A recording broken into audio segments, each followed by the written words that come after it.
You may have noticed that, excepting the occasional zombie apocalypse, we humans tend to function best with our nervous systems intact and our brains, limbs, and major organs all connected and happily communicating with each other.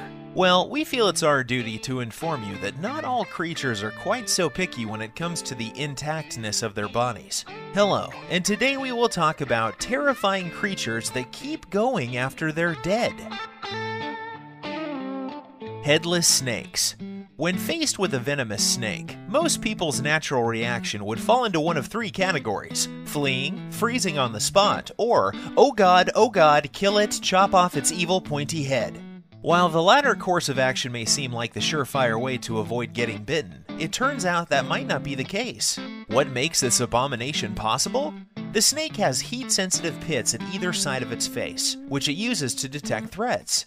And let's face it, if you're close enough for your body heat to be detected, you're close enough to be considered a threat.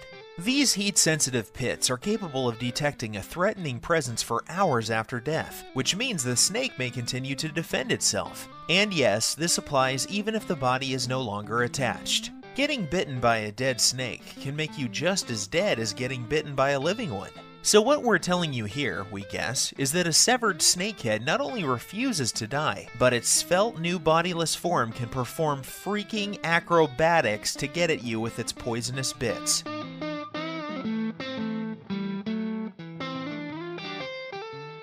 Cockroaches. Cockroaches are infamous for their tenacity and are often cited as the most likely survivors of a nuclear war. Some even claim that they can live without their heads. It turns out that these armchair exterminators are right. Headless roaches are capable of living for weeks. To understand why cockroaches can survive decapitation, it helps to understand why humans cannot, explains physiologist and biochemist Joseph Kunkel, who studies cockroach development. First off, decapitation in humans results in blood loss and a drop in blood pressure, hampering transport of oxygen and nutrition to vital tissues. You'd bleed to death, Kunkel notes. They don't have a huge network of blood vessels like that of humans, or tiny capillaries that you need a lot of pressure to flow blood through. After you cut their heads off, very often their necks would seal off just by clotting. There's no uncontrolled bleeding.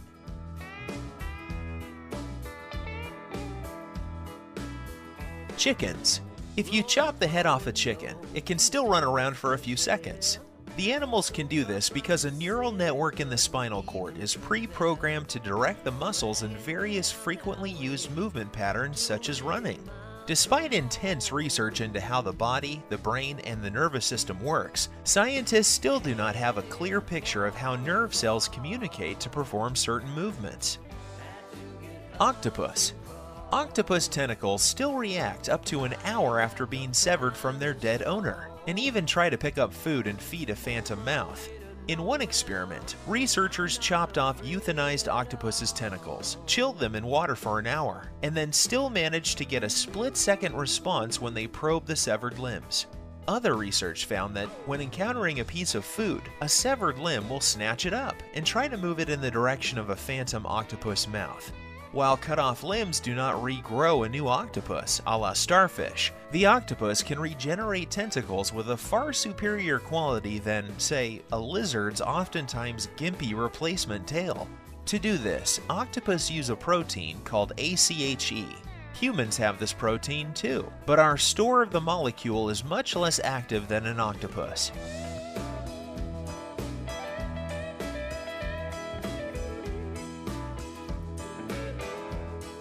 Flatworms.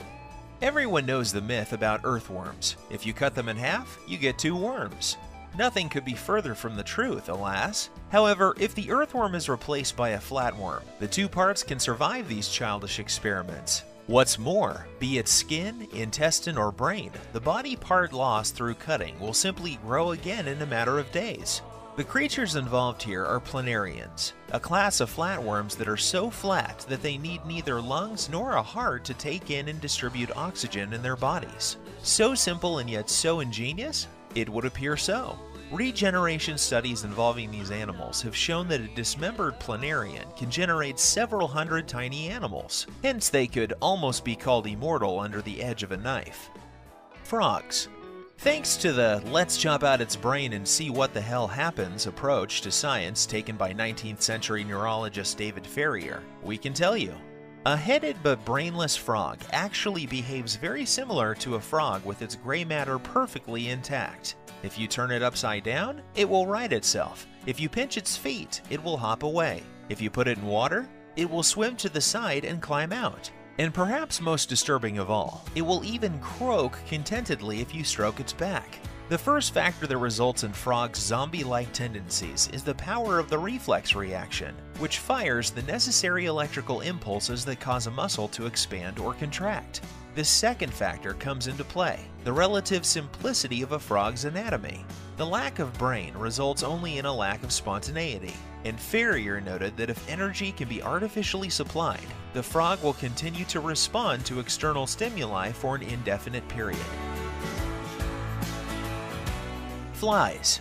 Female fruit flies will live for several days after they have been decapitated. Such beheaded females assume an upright stance comparable to that of a normal fly, and can and do engage in complex actions such as preening, flying, and, under duress, walking. Although species-specific variations occur, males will court their decapitated females. All decapitated females of a species studied to date treat the courting overtures of the males as if they were noxious foreign stimuli. First of all, surviving without a head is not as impossible as one might imagine, provided one has something almost like a spare brain in their chest that manages walking, flying, and other day-to-day things like circulation and respiration.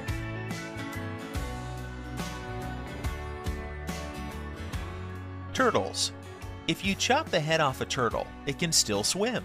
The turtle frequently uses swimming movements, so it makes sense for it to have a neural network in the spinal cord pre-programmed to perform swimming movements when the nerve cells are stimulated. This means that the nerve cells do not need specific signals from the brain to prompt a coordinated activation of the muscles required to perform a swimming stroke. As long as the neural network is generally stimulated for movement, it is already pre-programmed to activate some specific muscles to perform the swimming strokes and coordination. This makes it much simpler and easier for the brain to send movement impulses down the spinal cord. Salamanders. Salamanders can regrow entire limbs and regenerate parts of major organs, an ability that relies on their immune systems, research now shows.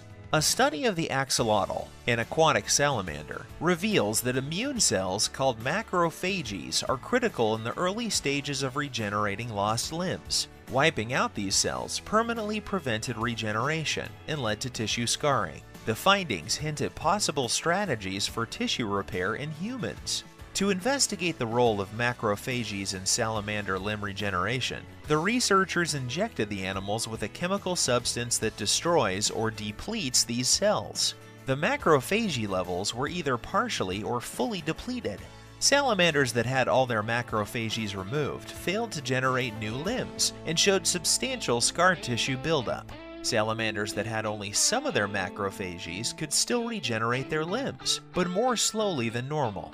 Once the salamanders replenished their macrophagy levels, the researchers re-amputated the animal's limb stumps, which then fully regenerated at the normal rate.